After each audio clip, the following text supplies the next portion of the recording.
बिस्मिल्लाहिर्रहमानिर्रहीम।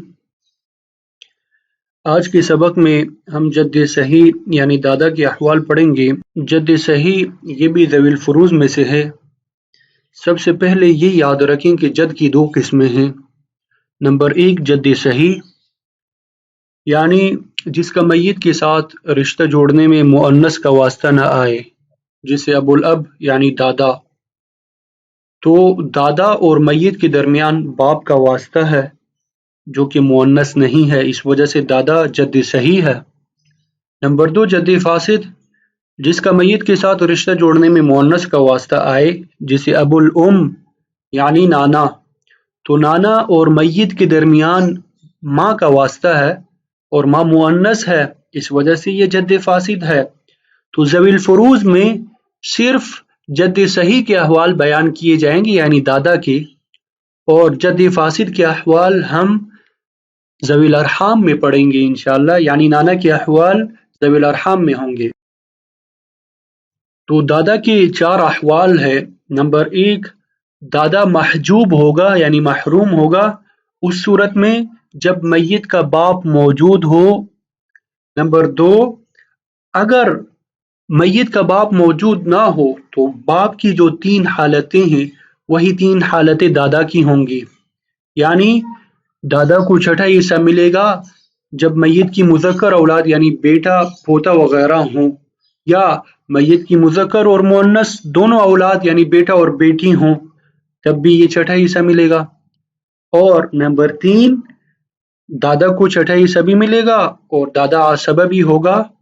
ये उस सूरत में है जब मैयत की सिर्फ मुअन्नस औलाद हो यानी बेटी हो या पोती वगैरह हो। नंबर चार, दादा आसबा होगा उस सूरत में जब मैयत की कोई औलाद ना हो। तो अब इन चार अहवाल को हम मिसालों से समझने की कोशिश करते हैं। मिसाल नंबर एक में देखें, एक बंदे का इंतकाल हुआ, उसका दादा जिंदा है और उसका बाप जिंदा है। तो अभी हमने पढ़ा कि बाप की मौजूदगी में दादा महजूब होता है यानी महरूम होता है। मिसाल नंबर दो देखें, बंदे का इंतकाल हुआ, उसका दादा जिंदा है और उसका बेटा जिंदा है या पोता जिंदा है, यानी मुज़क्कर औलाद है, सिर्फ मुज़क्कर औलाद। तो इस सूरत में भी हमने पढ़ा कि छठा हिस्सा मिलेगा, इस वजह से यहाँ पे हमने सुदुस लिख दिया।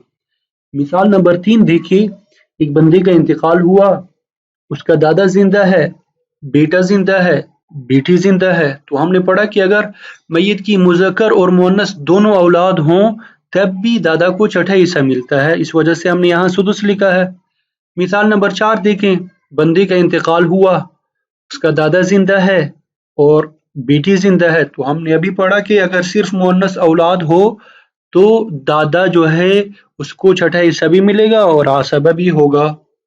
मिसाल नंबर पांच देखें, बंदे का इंतकाल हुआ, मैयत का दादा जिंदा है और पोती जिंदा है। तो हमने पढ़ा था कि अगर मैयत की मुअन्नस औलाद सिर्फ मौजूद हो तो दादा को छठा हिस्सा भी मिलेगा और दादा आसबा भी होगा, और पोती जो है ये भी मुअन्नस औलाद में से है।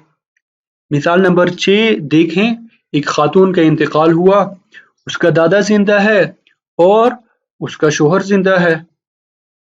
तो हमने पढ़ा कि अगर मैयत की औलाद ना हो तो दादा जो है वो आसबा होगा।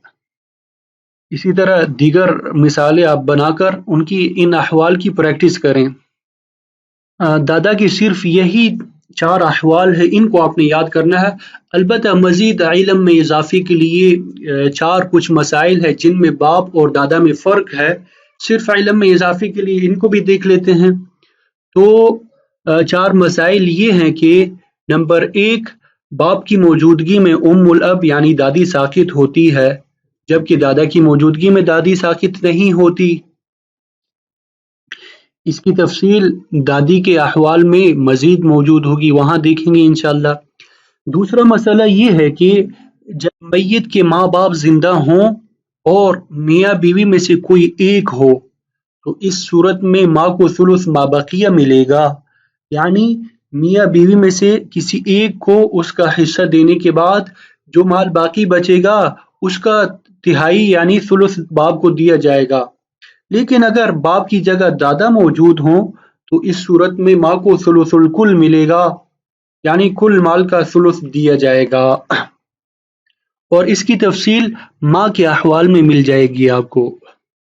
مسئلہ نمبر 3 کہ میت کے حقیقی اور علاتی بہن بھائی اگر موجود ہوں تو باپ کی موجودگی میں یہ بالاتفاق ساقط ہو جاتے ہیں، لیکن دادا کی وجہ سے صرف امام اعظم ابو حنیفہ رحمۃ اللہ علیہ کے نزدیک یہ حقیقی اور علاتی بہن بھائی ساقط ہوتے ہیں۔ اس کی تفصیل بھی آپ کو حقیقی بہن بھائیوں کے احوال میں ملیں گے۔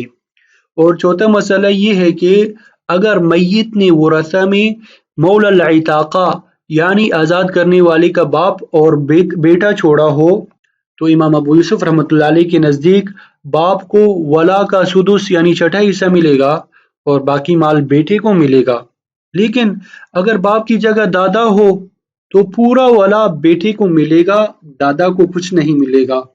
یہ فرق جو ہے صرف امام ابو یوسف رحمۃ اللہ علیہ کے نزدیک ہے، دیگر ائمہ جو ہے وہ فرماتے ہیں کہ باپ اور دادا کو اس صورت میں کچھ بھی نہیں ملے گا۔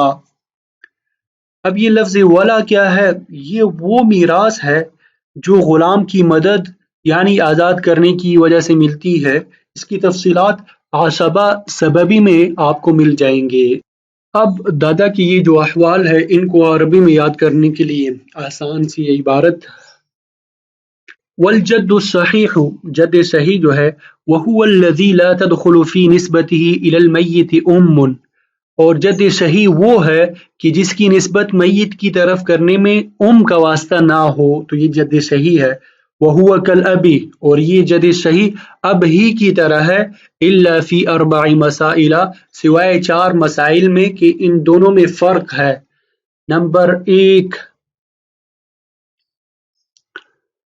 الاب یسقط به لا بالجد، الاب یعنی دادی باپ کی وجہ سے ساقط ہوتی ہے اور جد کی وجہ سے ساقط نہیں ہوتی۔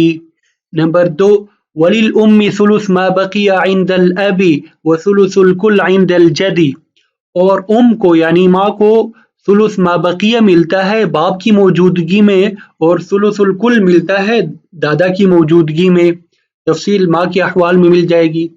مسئلہ نمبر 3، والإخوة والأخوات العينية والعلاتية يسقطون بالأب اتفاقا وبالجد عند أبي حنيفة رحمه الله تعالى، اور حقیقی بہن بھائی جو ہے اسی طرح علاتی بہن بھائی باپ کی وجہ سے بالاتفاق ساقط ہوتے ہیں اور دادا کی وجہ سے صرف امام اعظم ابو حنیفہ رحمۃ اللہ علیہ کے نزدیک ساقط ہوتے ہیں۔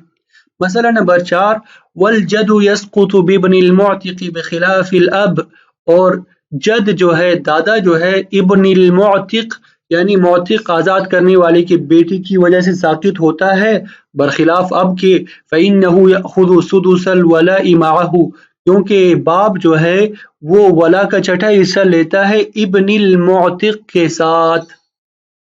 تو یہ دادا کے احوال آپ یاد کریں تاکہ جب بھی مسئلے میں دادا آ جائے تو آپ کو مسئلہ حل کرنے میں کوئی مشکل پیش نہ آئے۔ اللہ تعالی ہمیں علم نافع نصیب فرمائے۔